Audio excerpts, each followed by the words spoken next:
Thanks for tuning in and welcome to the pool party. I hope you can swim because we're definitely diving into the deep end with a huge splash of truth, facts, evidence, information, and proof. Swim. Say what you mean. It's talk about talking. How we listen, how we hear, how we speak, how we hear what we're listening to when we speak, how a listener hears what we're saying, if what we're saying, what they're actually hearing and or understanding. Is it clear?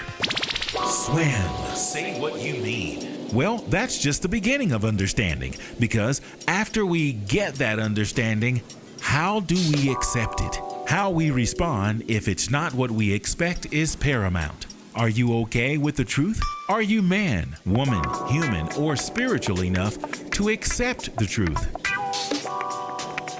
Let's find out. Welcome to The Swimming Pool with your host, Travis Bridges. Oh, yeah. That would be me, everybody. Your host, Travis Bridges. In 3, 2, 1. There is. Here's hoping you're having a fantastic Wednesday evening. This is The Swimming Pool. Swim. SWYM. That is the acronym for Say What You Mean. You already know it's important, and I'll tell you later exactly why it's important. But I've got a fantastic lineup. I've got a guest standing by, and I've got a podcast, actually, that I'm going to rebroadcast from Sunday morning. I'm going to share with you. Hey, Kimberly. Hey, Christine. You guys are going to get front row seats to everything I do for the rest of my life. I promise you. I appreciate the support, although I know you sneak in and when my back is turned, you hit the back door. But that's okay. You show up for me and I appreciate it. And that's what good people do. Those are your really good friends. So I appreciate you. Let me get my stuff going here. Now I'm going to tell you what's going to happen. I'm going to tell you about 2 phone calls. One call that I received on yesterday and a call that I made today that were interesting. I'm just going to share that with you. And last time I was here, I was telling you that I was about to be a grandfather. Well, guess what? I am officially a grandfather. Yesterday, my son and his wife gave birth to my very first biological granddaughter. And her name is BEVMARIE Bridges. She weighed 7 pounds and 4 ounces, and she was 20 inches long. And I was so proud, man. I tell you, I held my tears back, and I did let them go. I'm not going to tell you when I let them go, but I had some tears of joy that were flowing. And everybody says, it's a different kind of love, and they're right. There's a different kind of love when you actually hold, your grandchild. And the very first thing that came to my mind when I held my granddaughter was, the scene from Roots. You remember that? Yeah, well, maybe I'll get to do that at another time, but then my son should do that if we're following the ancestor protocol. But anyway, it was a wonderful, fantastic experience. I've captured a lot of it on video, and I'm going to be sharing that with the family, and especially my granddaughter whenever she becomes of age. She's going to see that whole few days before, during, and after her birth. We were all excited, and we still are, and I'm looking forward to hopefully a long life to be with her. So anyway, thank you all of my friends, especially on social media. The picture that I did post of my granddaughter got more likes than any like I've had since I've been on Facebook. And there's something about certain things that happen in your life, and you have Facebook, friends. Did I say that? Oops, I can't edit it either. Well, other social media too. You have people that, are kind of sometimes, checking in on you. And then they'll share, their thoughts about whatever you're experiencing, good, bad, and ugly. And I could see some of the posts from some people, and then some of my social media friends on all platforms said absolutely nothing, and I'm going to give them time. And I never thought I would probably feel a little some kind of way, but maybe it's my granddaughter now, and I'm getting a little sensitive because it's like, wait a minute, nobody else saw my granddaughter's arrival.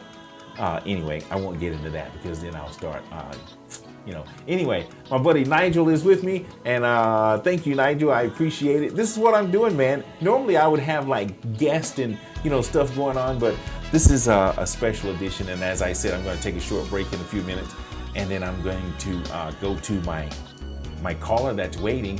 Why don't I do that right now? Okay, caller, you should be able to hear me. Are you in the house?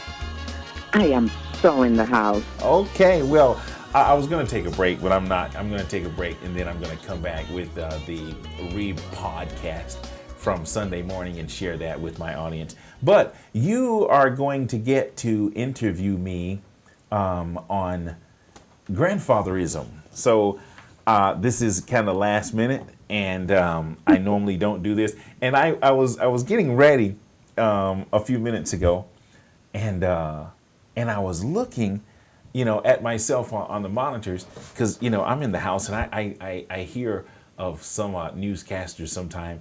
They have on sweatpants or shorts, with their jacket and stuff when they're broadcasting. But I've got on shorts, and I don't have shoes on. And this is my home studio. One of the rooms in my home studio, and it's like, I'm just kind of sitting here, and I saw this. This is funny. I saw this stain on my shirt because I've been wearing it working in at home all day. And then I'm kind of leaning over now so that my audience won't see it, but I didn't pay attention. And normally I, have time to freshen up, before I come on. But I'm kind of leaning in so you guys don't see the stain on my shirt. And I don't know why I'm telling you that. But anyway, you're there, you're with me. So I'm a new grandfather. And I'm just going to let you go ahead and do whatever you want to do, whatever you want to ask me. I'm going to let you go ahead and do it. So go ahead. You're on. Well, welcome to the show, Mr. Grandpa Travis. Really an honor, obviously, to have this opportunity. But I think it's important to let people know that the stain has nothing to do with Mia, which is your new granddaughter, right? Because those are coming. Wait, what? Oh, you said the stain. Right. It has nothing to do with her, right? No. Well, baby. Not at all. Right. No, right. I'm reading Because the post. future, One of my, I'm sorry. Somebody just told me my music was too loud, and that's my other technical buddy, and he would know. So I'm gonna try to keep it low now. Thank you for that input, and say anything you need to say. This is your first time watching. I'm going to give him permission to interrupt as much as he wants. But go ahead. Well, I'm not going to interrupt you anymore. Go. Well, you were talking about the stain and my... No, that's really cool. So you are a new grandfather, and I guess for me, one of the first questions I will have... Whoa, is that your phone? Yes. It shouldn't be ringing like that. But go ahead. Sorry. I'm still working, remember? I hear you. So let's talk about the first time when you had TJ. It was a long time ago. And you said now when you held your granddaughter for the first time, you felt those emotions. So can you expand on those emotions? Because you obviously are a completely different person than you were, when you had your son for the first, when you had your son TJ. So how was that different for you this time? I'm going to say it was different because... The first thing I thought, after the Roots scene, of course, I thought of this is the seed of my seed. And then I was thinking how fabulous the creator of all things, the original creator of all things, what a genius that intelligence is to be able to create not just this little baby that I'm holding through me and through my lineages from way back, and everything else, living and not living, was created from that very same mindset. All bugs, all birds, all fish, all trees, flowers, plants, everything was created to create again. And I'm sitting there holding the seed of my seed, and it just blew my mind. I just thought of the wonderfulness of, God the creator, the original creator of all things. That's just what went through my mind. And of course, I was fighting back tears, and I was looking at my son. I was like, oh God, I can't watch him, because he was fighting it back too. And it's just like the energy in the room. Of course, after they let me in, they threw me out for a long time, and I was hiding behind the door watching. And I do have some of that on video. It was just incredible. I must tell you, the audio of that moment when you were behind the door, and we got so, well, at least I'll speak for myself. I got so much out of that audio because we could hear TJ encouraging his wife, Erica, and how she was struggling, but he was there. Yeah, you got it. She's here. And it was just powerful.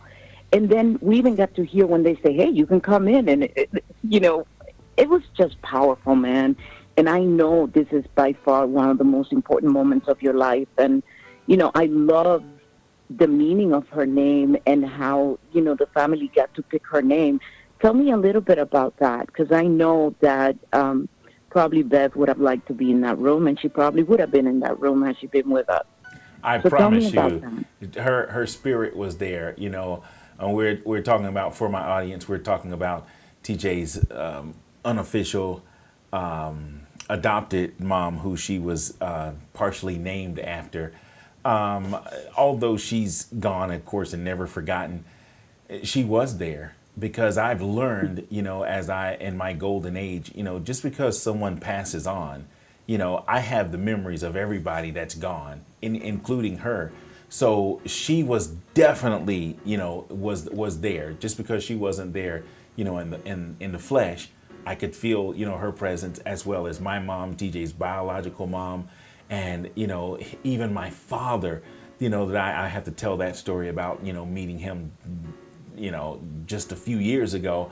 I could feel the presence of all of those close, blood relatives, as well as, the ancestors. I just felt a collection of people just being there, all together, cheering us on and cheering and welcoming the baby into the world. So to answer your question, I just could still feel, her presence there, although she wasn't there in the flesh. So it's amazing how this whole tribe comes and shows up and presents itself just to kind of welcome those new generations into the world. But, I know when I met you, TJ was very young, and I remember we were young, and we change, and the intentionality changes on how we show up, whether it's as a parent or as a grandparent. What are your biggest fears entering this new chapter of your life, if there are any in particular that you feel comfortable sharing with us?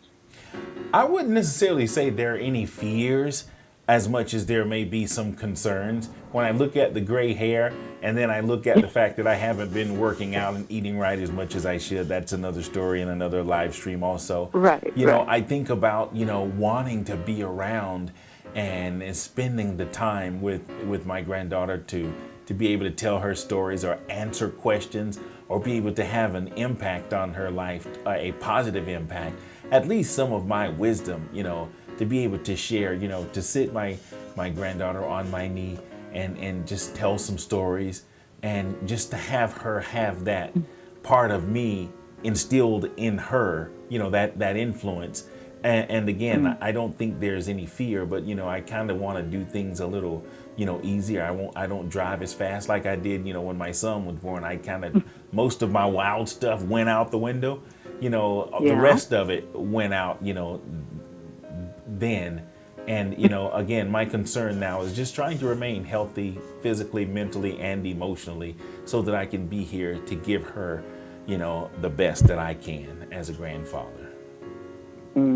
I love it. So I don't know if you remember this, but 2 years ago when you were doing your COVID concerts, you play a song for them because it was their anniversary. And you said pretty much, and I can't paraphrase, but it was something along the lines that, hey, you're investing, you're plugging them and their anniversary and playing the song for them because you want to make sure you're investing on those grandchildren to come. And back then they had not even conceived. But you started early on to kind of encourage them. So what do you see in this couple in this seed of yours and the woman that he chose for himself, what do you see that they have to complement each other to give to Mia as she grows? And Well, it could be something trivial, but something that you find to be, that you respect and admire from them as a couple. well, I know how my son was brought up. I know everything, all the influences that were around him, good, bad, and ugly. And I've known Erica's mom and their side of the family for as long as they've been dating. They were high school sweethearts. And I believe that the mixture of those two, of course, my son doesn't do half the stuff that I taught him, but I know it's in him. He of course went his own way, but I trust them. I trust Erica's upbringing. Her family is they're all good people. Her grandmother, her sister, they're all good people, and I trust that what's in her and what I know is in my son will be good. And of course, as parents, we always want to be there, with our kids, but we do have to have that moment where we let them go. And this will be one of those moments that I kind of sort of let them go, because I trust what's in them, not necessarily what I see, because even while I was there, I was looking at them like going, oh God. But I can't let my thoughts ruin my happiness for them just because they don't do everything perfectly well or the way I would do it. I just trust what's in them. And I believe that they will be great parents, and I'm looking forward to that. I love that. I love that you respect them enough to give them their space to do parenting their way. But you're right. I can identify with that sometimes we as parents, we want to, we want them to do it just this way. But having said that, do you think that you still have it in you to change a diaper at 3 o'clock in the morning, if need be? Absolutely. Really? Yes. Okay. No doubt. No doubt. That's and I'm not sure where, with everything I've got going on in my life, I know that I will miss some of the early stages, and I kind of want them to get broken in, as the initial caregivers and parents for them. And I know that if God continues to keep me and he delays his coming, for a little while, I'll have my opportunity. I believe that. I think I'll even be better at it, than I was even with my own son. So, just like parenting, skills come natural, grandparent skills will come natural also. So there are some things that's just, I'm going to be able to look into her eyes and hear her voice and hold her hand and do all the things that I do with, I also have, other adopted kids and grandkids, also that may not be blood, but, when I get the opportunity to speak into their lives and speak to them, I always usually say something. Of course, it's on the comical side, if I can find a place for, a laughing moment. But that's just who I am, to loving and nurturing, in that way. So yeah, I believe I'll be able to change a diaper and fix a bottle and throw a football right at her when she's 6 months old. There you go. Exactly. I'm sure she'll be able to handle that. Well, I know you have other stuff on your show planned for tonight, but I really am happy for you. I know me as a very, very lucky girl, because those of us that have seen you interact with children, we know that every ounce of you is a big, big child when you want to, and you can, bring that out of anybody.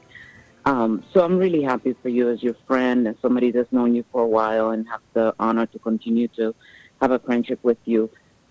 So in closing, what do you think, if the fears are more concerns, but in closing, I think my last question for you will be, what do you think is most important for you to share with Mia, as you have access to her and you are blessed to be with us and to teach her? What is the one thing that is most important for you to pass on to your seed?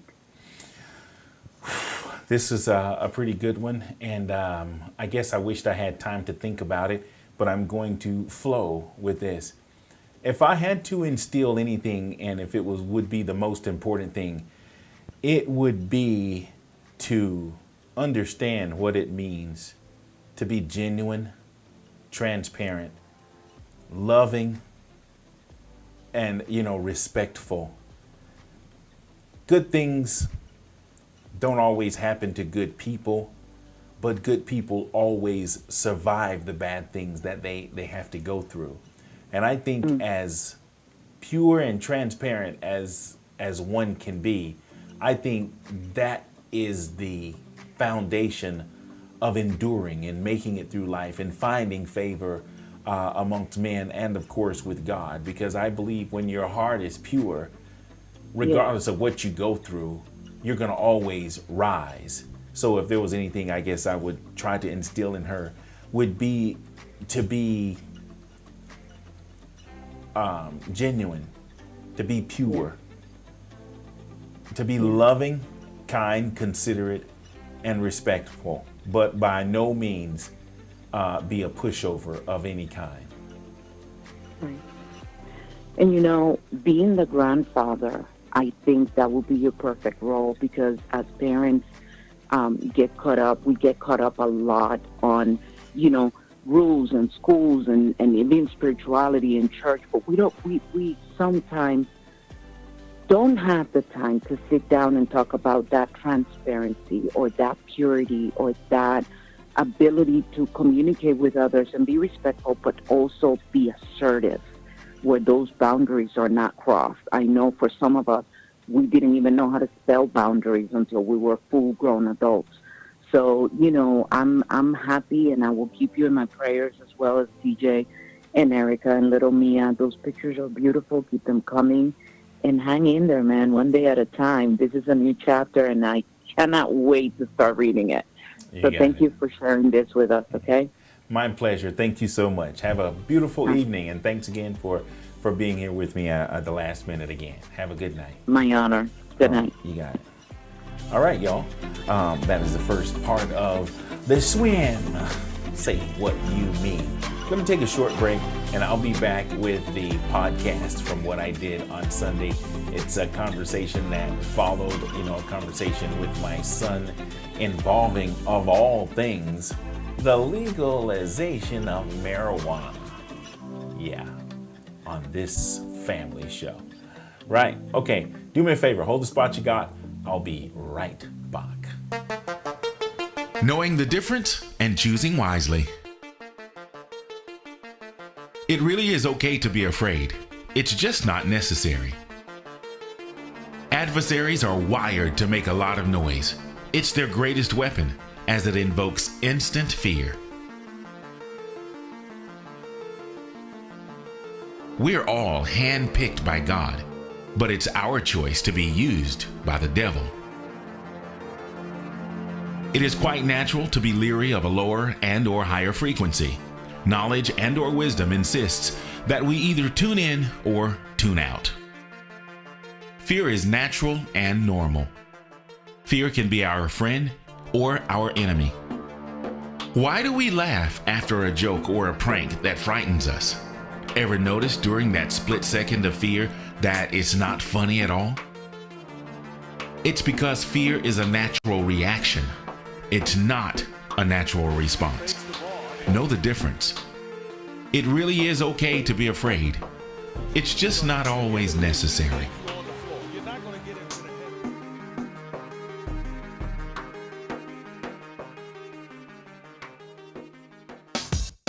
Mighty Horn Music. Smooth jazz, top 40, R&B, inspirationals, and more. Live from the Hollywood Home Studio. Like, share, subscribe. And thanks for tuning in.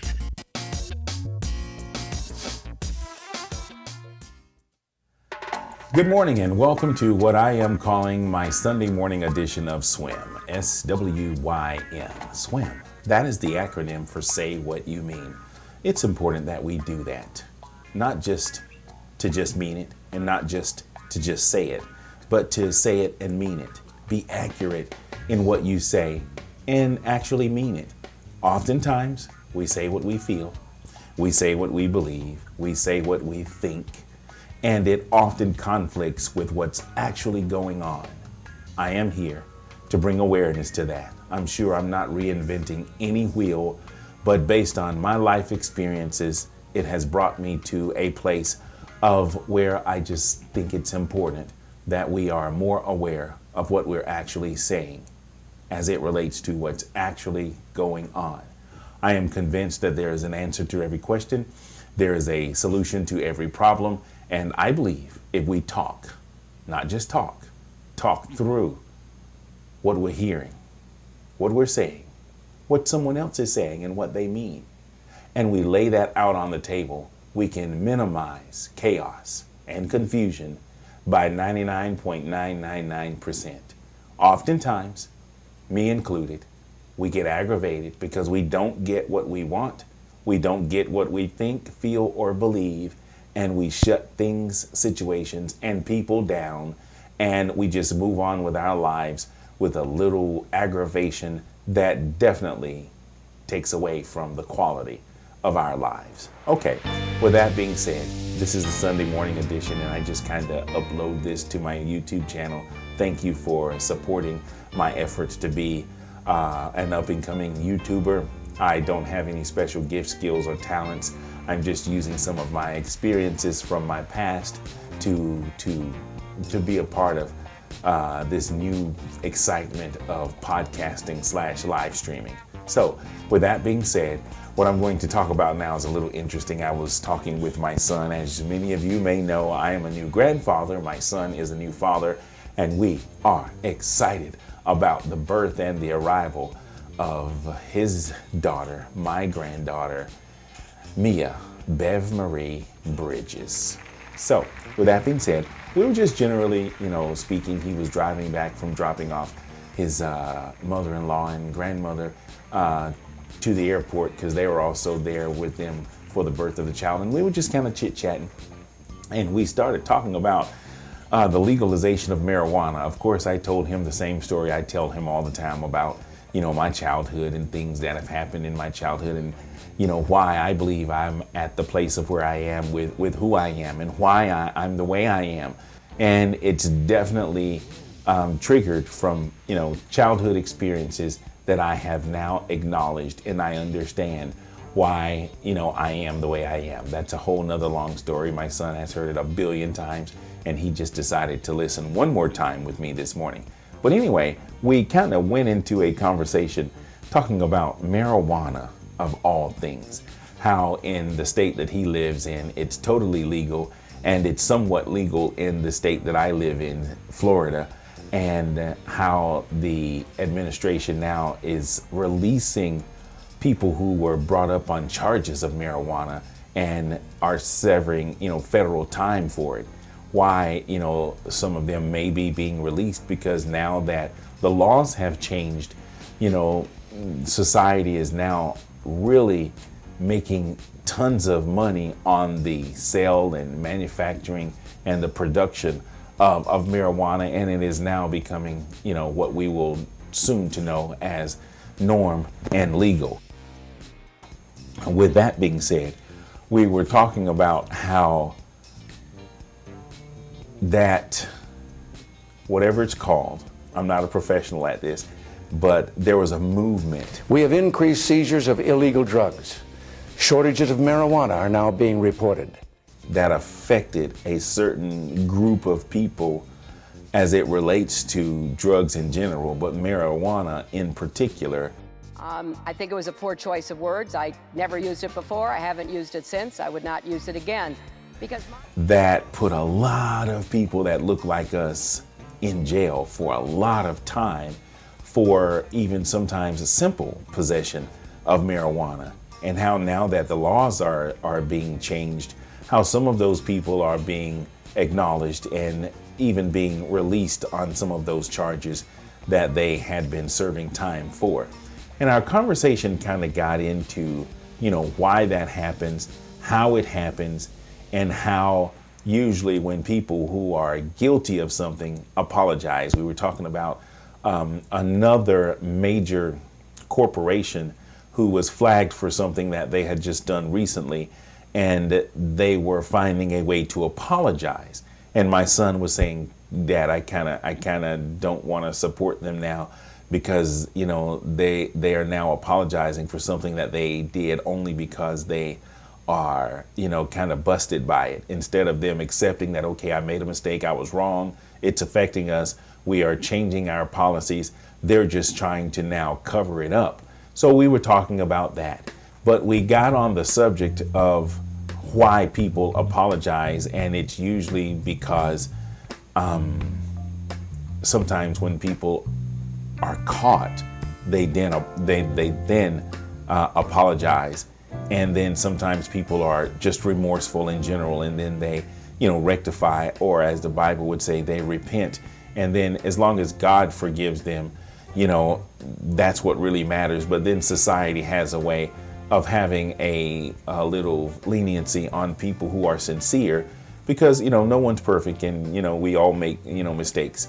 But the point I'm driving at, I guess you're saying, get to the point, just give me time, okay? The point I'm making is how when people apologize, particularly only if they have been caught doing something, as opposed to being remorseful, truly remorseful, and repenting from an actual, a mistake or a mishap in some kind of way. And again, we got on the conversation of how if someone does something wrong, police in particular, in some of those cases we were discussing, how if they wanted to either meet a quota or to adhere to the laws that were in place in regards to criminalizing those who were charged with marijuana cases, that they would do something to ignite, that movement by falsely accusing and falsely arresting many of these people that were targeted for, this movement that happened. And when people seem to want to up their quota or to actually gain from something, they will do something to help their cause. And we were particularly talking about police that admitted to and were actually caught creating situations that would force people to get those charges, like planting drugs or lying and not telling the truth, just so that they could get what they wanted, which was to adhere to the laws and to sometimes meet a quota. And then some were just flat out guilty and admitted to just doing things because it was just the racist side of them. They wanted to see people, particularly of color and or poor people, convicted, because they, in somewhere in their mind, they knew that they were not in position to afford representation. So they would target those people just to fill up, the prison system. And if you would look at, based on what I hear and the statistics of how the prison system now is so full of people that look like me and my son, particularly on, simple possession of drugs in general, but marijuana in particular, how they, and some of them are being released, and how drug charges with marijuana is now not being such a harsh, criminal situation. So again, in making my point, people will lie, cheat, and steal in order to gain, if that's their mentality. And our conversation has kind of sort of been about that, and trying to figure out, why people do some of the things that they do.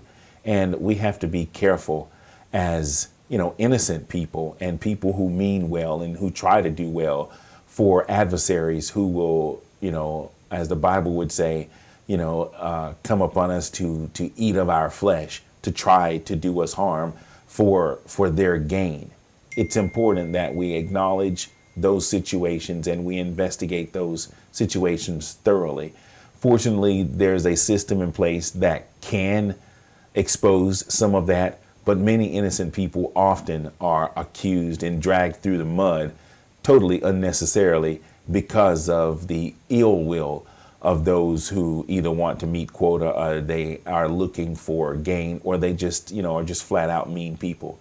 So I decided I would come in and do this special Sunday morning edition. I can tell that even looking at my face, I didn't, even get ready. I did a kind of sort of, I don't want to call it a free gig, but I donated some time to a cause on last night to one of my friends and a group of people who needed my services as a musician, and I did it. So I got in late and I slept late. So I know I'm not, prepped with all of my makeup and all of my fancy gadgets here this morning, but I just wanted to come on and take this moment to make the point that there are people that will do things for their own gain and for their own sickness that they may be, dealing with. And we have to be careful. First of all, from a spiritual background, we have to be, prayed up, so to speak, and, be in good standing ourselves. My mother used to tell me, I will stand up for you anytime, particularly as it related to society and school. And I remember her telling me, don't make me look crazy. Don't let me go out to that schoolhouse and find out you done did something. But I'll stand up for you, if you're right. So with that being said, let's make sure that we are right. Let's make sure that we have good intentions so that when the enemy does come to eat of our flesh, we will have people in society, and particularly our God, who will stand up for us and who will see us through. And even sometimes if we have to have a cross experience where we are, persecuted and maybe even crucified, for lack of a better word, we will rise again and we'll get the victory if we are pure in heart, or if we mean well. So with that being said, thank you for giving me a little bit of your time on my special Sunday edition of Swim. Say What You Mean. That is the acronym, SWYM, for Say What You Mean. So again, thank you. Have yourself a fantastic rest of the day and a fantastic rest of the week and life. I love you. I appreciate you. And do join me every Wednesday night at 9 p.m. Eastern Standard Time on my YouTube channel, Travis Bridges, for my weekly edition of Swim. Say What You Mean. Until then, find someone you need to say I love you to. And don't just say it, but show it and mean it. Goodbye.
Stay focused.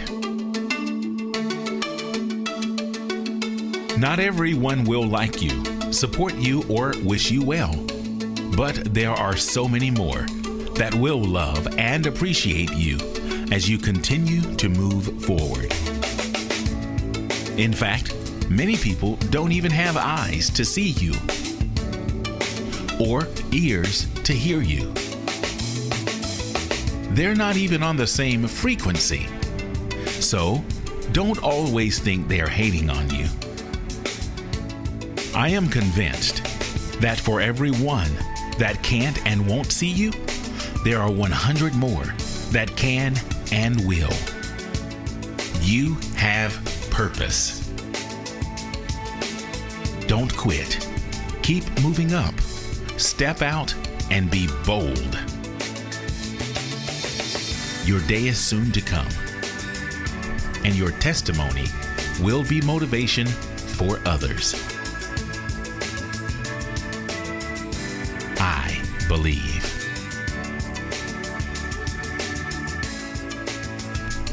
Stay focused.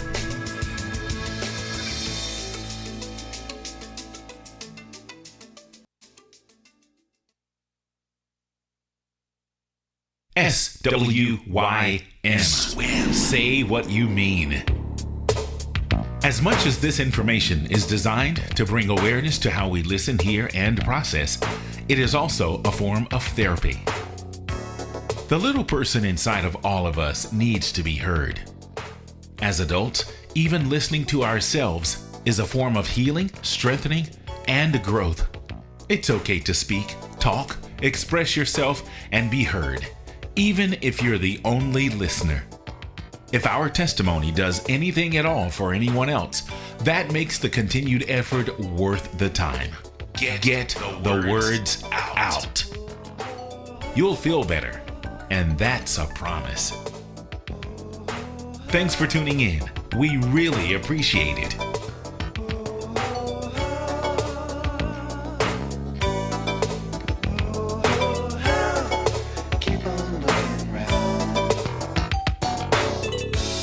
You know, sometimes it seems like all the good times are gone. But you got to keep on searching. You got to keep on keeping on. Keep on keeping on. For example, take me standing right here today. I would not be here with you if I believed the things that the people say. You got to keep on searching. Keep on searching. Keep it on the cool side. Keep it on the cool side. Keep on